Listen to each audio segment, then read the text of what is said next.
أي قولي جهنم زور ما تينوا يا مالك قد حق علينا الوعيد أي مالك أو وعد إخواتي بمصديني وإصلاح جيبه يا مالك قد أثقلنا الحديد أو سنتي راسي أنا بجي خصتينا يا مالك يا مالك قد نضجت منا الجلود أي مالك روشي حفتا صدزار أو بيستي سيروشو سيشو بانبي هر يشتاد دوام نستا إخواي قورا سندو يكاتا وكلما نضجت جلودهم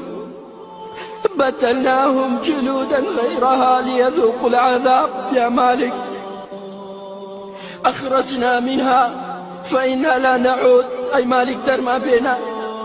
قناحنا كم سينانا كم عارقناكم خيبتناكم